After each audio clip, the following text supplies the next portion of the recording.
అమ్మ, కార్తీక మాసంలో అత్యంత విశిష్టంగా జరుపుకునే ఒక కార్యక్రమం అనొచ్చు ఇది. చాలా అంటే చాలా చాలా మంది చేసుకుంటారు కార్తీక పౌర్ణమి. ఈ కార్తీక పౌర్ణమి సినిమా నుంచి ఆ పాట నోదాన్ని పెట్టుకొని కూడా అందరూ ఆరణీకుమై దీపం అని చెప్పేసి కార్యక్రమం కార్తీక దీపం ఒక పౌర్ణమి నాడే పెట్టడం అని అప్పటి నుంచి ఒక అభిప్రాయం కూడా వచ్చేసింది. ఎందుకు దానికి అంత విశిష్టత, అలాగే ఆ రోజున దీపాలు వెలిగించడం వల్ల కలిగే మేలు ఏమిటి అసలు అమ్మ? నెలంతా వెలిగిస్తామమ్మా. కార్తీక మాసం నెలంతా వెలిగిస్తాం. మనమైతే తప్పకుండా 15 రోజులు చాలా ప్రాధాన్యం ఉంది. ప్రతి రోజుకి ఒక ప్రాధాన్యం ఉంది. ఎక్కడ కార్తీక బలిపాడ్యమి నుంచి అంటే దీపావళి వెళ్ళిన మర్నాటి నుంచి పూర్ణిమ దాకా చాలా ప్రాధాన్యం ఉన్నటువంటి దినాలుగా మనం చెప్పుకుంటూ ఉంటాం. అందులో పూర్ణిమ, కార్తీక మాసంలో వచ్చే పూర్ణిమ చాలా ప్రాధాన్యం కలిగింది. కార్తీక మాసం అంతా కూడా ఏమిటంటే కృత్తికా నక్షత్రానికి ప్రాధాన్యం. మనకి ఏం చెప్తారంటే పూర్ణిమ నాడు చంద్రుడు దగ్గరగా ఏ నక్షత్రం ఉంటుందో ఆ నెలంతా ఆ నక్షత్రం పేరు మీద ఉంటుంది. రైట్. ఈ నెలంతా కూడా పూర్ణిమ నాడు, ఈ నెలలో పూర్ణిమ నాడు కృత్తికా నక్షత్రం దగ్గర ఉంటాడు. అందుకని ఆ పూర్ణిమకి 15 రోజుల ముందు 15 రోజుల తర్వాత కూడా కార్తీక మాసం అన్న పేరుతో మనం పిలుచుకుంటాం. రైట్. అటువంటి దాంట్లో ఎప్పుడైతే ఈ నెలకంతా కార్తీక మాసం అనే పేరు వచ్చిందో అటువంటి కృత్తికా నక్షత్రాలకు దగ్గరగా ఉన్నప్పుడు ప్రభావం ఎక్కువ ఉంటుంది కదా. పైగా పూర్ణిమ అంటే చంద్రుడు పరిపూర్ణంగా ఉండేవాడు. ఇది శరదృతువు. శరదృతువులో ఉండే పూర్ణిమలకి చాలా ప్రాధాన్యం ఉంది. కొంతమంది ఆశ్వయుజ పూర్ణిమ అంటారు, కొంతమంది కార్తీక పూర్ణిమ అంటారు. ఏదేమైనా శ్రీకృష్ణుడు రాస క్రీడ నరపినటువంటిది ఈ పూర్ణిమ నాడు అంటారు. కానీ కార్తీక పూర్ణిమ అంటమే చాలా మంది అంగీకరించిన మాట. ఎందుకంటే కృత్తిక నక్షత్రాలు, వాటికి సంబంధించినటువంటిది కీర్తిద అనేటటువంటి ఒక గొప్ప కాంతకు వృషభానుడి వల్ల జన్మించినటువంటి కుమార్తె రాధ. వృషభానుడు అంటే వృషభ రాశిలో ఉన్న సూర్యుడు, కీర్తిద అంటే కృత్తికా నక్షత్రంలో ఉన్న చంద్రుడు. వీరిద్దరికి సంబంధించింది ఎప్పుడుంది? కార్తీక పూర్ణిమ.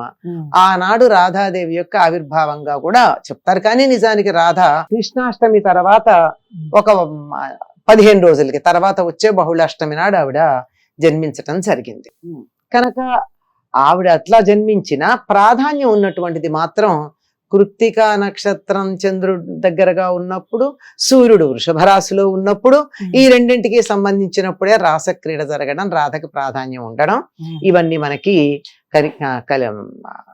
కలిసి వచ్చేటటువంటి సమయం. కాకపోతే విషయం ఏమిటంటే ఈ కార్తీక పూర్ణిమకి చంద్రుడు పరిపూర్ణమైనటువంటి కాంతివంతంగా ఉంటాడు. మిగిలినటువంటి అన్ని నెలల్లో కన్నా కూడా శరదృతువులో అంటే ఆశ్వయుజ మాసం, కార్తీక మాసం, ఈ 2 నెలల్లో ఉండే వెన్నెల చాలా దట్టంగా ఉంటుంది అంటారు. కార్తీక మాసంలో చీకట్లు ఎంత దట్టంగా ఉంటాయో అందుకే దీపాలు వెలిగిస్తాం. వెన్నెల కూడా అంత బాగా ఉంటుంది. ఈ వెన్నెలకి ఔషధీ లక్షణాలు కూడా ఉన్నాయి. ఈ వెన్నెల్లో కూర్చున్నటువంటి వారికి సంవత్సరం అంతా కూడా శ్వాసకోశ సంబంధమైన వ్యాధులు రావు. పైగా ఆయుర్వేదంలో ఆ సమయంలో ఉండేటటువంటి మందులనన్నిటినీ రాత్రిపూట 6 బయట వెన్నెల్లో పెడతారు. ఉబ్బసం మొదలైన వాటికి వాడే మందుల్ని. అంటే అంత ఔషధీ లక్షణాలు. అంటే భాగ్యనగరంలో చెప్పొద్దునండి, ఇక్కడ వాతావరణం ఎలాగూ కలుషితంగా ఉంటుంది కనుక అంత చక్కగా ఉండడం జరుగుతాయి. కనుక అంత ప్రాధాన్యం ఉంది. ఈ నెలంతా కూడా దీపాలు పెట్టుకుంటాం కదా. ఒకవేళ ఏ కారణంగా ఎవరన్నా దీపాలు పెట్టలేకపోవచ్చు. అనేక కారణాలు ఉంటాయి కదమ్మా. నాకు పెడదామని సద్బుద్ధి ఉంది, తెల్లవారుదామున సూర్యోదయానికన్నా ముందు ఇంకా చీకట్లు ఉండి నక్షత్రాలు ఉన్న సమయంలో పెట్టాలి ఉదయం పెట్టే దీపం కార్తీక మాసంలో. సాయంకాలం ఇంకా నక్షత్రాలు రాకముందే పెట్టాలి, నక్షత్రాలు వచ్చాక దీపం ఉండాలి. అంటే అంత ముందుగా పెట్టాలి. ఈ 2 సమయాల్లోనూ దీపం పెట్టేటటువంటి అవకాశం ఏదో కారణంగా ఉండకపోవచ్చు. చాలా మందికి అనేక కారణాలు ఉంటాయి కదా. అలాంటప్పుడు ఈ మొత్తం నెలంతా దీపం పెట్టినటువంటి ఫలితం రావాలి అని చెప్పి పూర్ణిమ నాడు పెడతారు. అలాగే సంవత్సరం అంతా కూడా దీపాలు పెట్టారు కొంతమంది. అంటే ఇంట్లో ఎవరో ఒకళ్ళే పెడతారు. మరి నాకు దీపం వెలిగించిన పుణ్యం కావాలి, ఎట్లా? అందరూ తలొక దీపం ఇంట్లో వెలిగించటం అన్నది తప్పు. అంటే కుటుంబ ఐక్యతకి అది విచ్ఛేదం. అందరూ ఎవరి దీపం వాళ్ళు పెట్టుకుంటే కలిసి ఉన్నట్టు కాదు. ఒకటే దీపం ఒకే దీపం పెట్టి ఒకే పూజ గది ఉండాలి, ఒకటే వంట ఉండాలి.